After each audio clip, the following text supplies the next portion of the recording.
Nah itu Feb. Jadi kalau misal kamu dengar nih ada orang yang berucap misal menyalahkan takdir, coba telusuri asal muasal orang ini bagaimana gitu.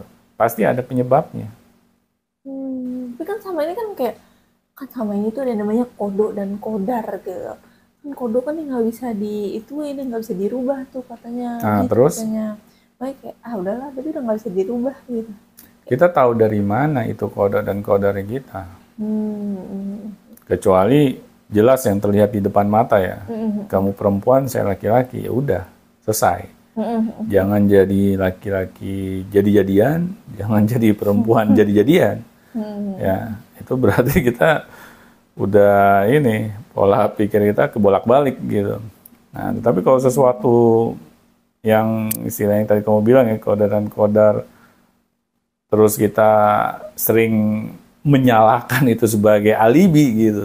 Nah, ini yang nggak boleh, karena kan kita nggak tahu nasib kita bagaimana di kemudian hari gitu, ya. Apa yang terjadi di hari ini aja belum tentu sama di esok hari. Ya, bisa berubah 180 derajat. Itu kan semuanya wewenang Tuhan gitu. Ya makanya tugas manusia itu hanya berdoa dan berikhtiar, udah itu aja. Nggak ada yang lain. Balik tadi ke konteks awal Jerome Pauline tadi, kasihan nggak sih Pak jadi Jerome Pauline harus jadi kambing hitam gitu. Ya ini mungkin jadi pembelajaran juga buat Jerome Pauline ya, bahwa yang namanya seorang influencer juga pasti ada yang nggak suka sama kita. Jadi orang yang terkenal itu bukan berarti semua orang suka sama kita atau lebih banyak yang suka sama kita, belum tentu. Ya banyak juga kan, seorang influencer itu seorang yang terkenal, banyak hatersnya tuh ya hal yang wajar. Malah ada seorang ini ya, selebritis yang bilang kalau kita belum punya banyak haters, berarti kita belum terkenal. Menurut kamu gimana? Ya, Pandangan orang itu? Ya benar aja sih. Benar kan? Ya memang, karena orang semakin terkenal, pasti banyak yang cemburu. Ya, dia nggak bisa jadi orang itu, akhirnya dia jelek-jelekin orang itu. Kita bukan cari positifnya, bagaimana dia bisa mencapai prestasi itu, tapi kita malah mencari kelemahannya, ya weakness-nya. Ini yang nggak boleh. Kita malah salah gitu kalau punya pola pikir yang seperti itu. Misalnya kita memiliki seorang idola si A lah contohnya.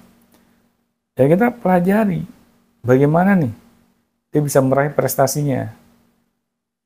Itu yang kita harus cari tahu, bukan kita cari tahu kelemahannya untuk kita jatuhkan. Ya. Ya gimana kita bisa berhasil mendapatkan prestasi yang sama bahkan melebihi maksudnya lebih dari prestasi yang dia sudah miliki saat itu, ya.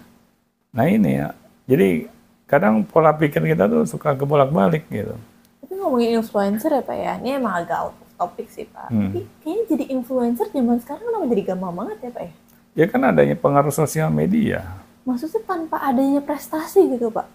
Ya itu kan adanya sosial media, kan orang bisa jadi ini ya terkenal itu dalam dua hal.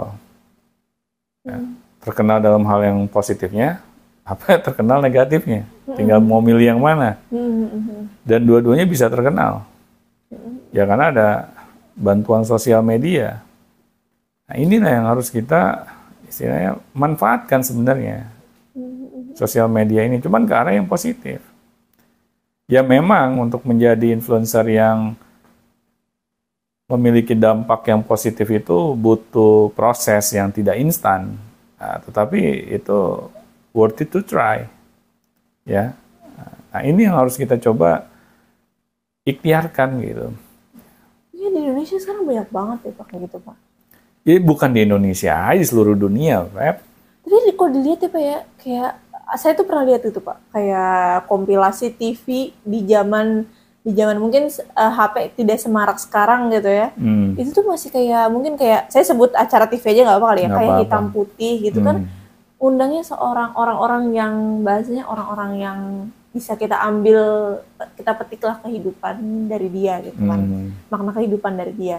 Tapi sekarang gitu kayak kebanyakan cuma tentang artis, yang ujung-ujungnya cuma kayak, misalkan kayak anaknya Raffi Ahmad dan Nagita Slavina misalkan tumbuh gigi atau cuma jalan. Iya, terlalu lebay ya. Jadi kayak, kenapa sih kayak kualitas tontonan sekarang tuh bukannya malah makin naik gara-gara teknologi, malah makin turun, Pak. Ini sih banyak faktor ya, karena kadang hal ini dimulai kita melihat gitu apa yang bisa menaikkan rating suatu tontonan, suatu acara gitu. Nah, ternyata masyarakat kita ini, ya mohon maaf ya, masih mungkin kurang teredukasi gitu dengan hal-hal yang bermanfaat gitu. Karena kebanyakan di masyarakat kita orang-orang yang seperti itu, akhirnya disuguhkanlah tontonan yang nggak ada manfaatnya gitu, karena hal itu yang paling dicari gitu. Nah, jadi di sini masalahnya tuh kompleks, Web, ya, karena tujuan kita dalam hal bertindak itu kadang tidak disadari oleh niat yang mulia gitu. Hanya didasari oleh niat ya keduniawian saja. Dan padahal niat yang sifatnya keduniawian ini yang paling rendah gitu kastanya. Karena tidak akan bisa memberikan manfaat, ya hanya untuk kesenangan semata doang. Ini yang harus kita ubah gitu, pola pikir seperti itu. Ya memang sesuatu hal yang berdampak positif itu ya kadang nggak berbanding lurus gitu dengan keduniawian yang akan kita dapat. Tapi kalau hal itu yang menahan kita ya untuk melakukan hal yang positif, ya mau sampai kapan? Kita malah membuat masyarakat Indonesia ini malah makin nggak cerdas gitu. Betul. Padahal kita yang harus mau mengedukasi, ya makanya kan kita bikin podcast Beyond Education seperti saat ini gitu. Itu kan tujuannya untuk mencerdaskan masyarakat gitu. Ya mudah-mudahan dengan konten-konten edukasi yang seperti ini gitu ya, masyarakat mendapatkan akses gitu ke pendidikan yang berkualitas, yang bisa membuka cakrawala berpikir mereka. Jadi ya ini aja sekarang kita dituntut untuk terus membuat konten yang positif, ya sebanyak-banyaknya. Agar apa? Agar masyarakat tuh punya pembanding gitu, ya.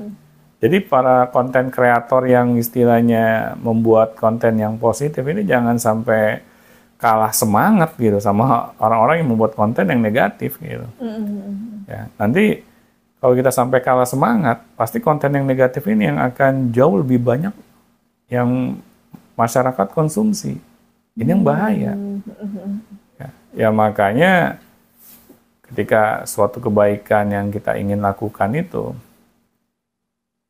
ya nggak ada cara yang lain, kita harus istiqomah. Ya. Kita jangan segala sesuatu itu kita niatkan untuk apa nih yang dapat saya dapatkan gitu. Ya.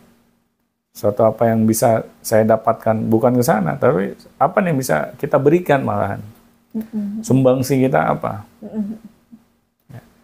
Kita harus terus melakukan hal itu. Karena apa? Karena niat kita ya kita ingin menciptakan masyarakat yang lebih cerdas gitu. Ya, pola berpikirnya. Nanti kalau semakin banyak masyarakat yang cerdas, saya yakin tuh konten-konten yang negatif itu akan turun dengan sendirinya. Karena tidak ada lagi yang mau mengkonsumsinya gitu. Termasuk soal tadi kutukan juga bisa jadi turun. Iya. Bisa nggak ada lagi ya. Iya, kita akan tidak mudah gitu untuk menjudge sesuatu gitu. Ya apalagi dengan cara-cara yang sangat ini ya, tidak melalui sebuah pemikiran yang dalam gitu. Ya. Sulit untuk konten-konten negatif itu akan viral gitu. Nah makanya para konten kreator yang masih punya niat yang mulia gitu, ayo pertahankan. Ya, pasti suatu saat kita akan ketemu gitu. Ya, momentumnya. Oke, Pep, ada lagi yang mau dibahas? Tidak, terima kasih. Ya, semoga para sobat Bino Education apa yang kita bahas dari awal hingga akhir bisa dipetik ya pembelajarannya. Karena tidak ada yang bisa merubah nasib atau kehidupan kita kecuali diri kita sendiri. Maka kita suguhkan konten-konten yang insya Allah mengedukasi ini agar banyak para sobat education yang kehidupannya itu menjadi lebih baik di masa depan. Amin. Oke, mungkin itu aja yang bisa kita bahas. Assalamualaikum warahmatullahi wabarakatuh.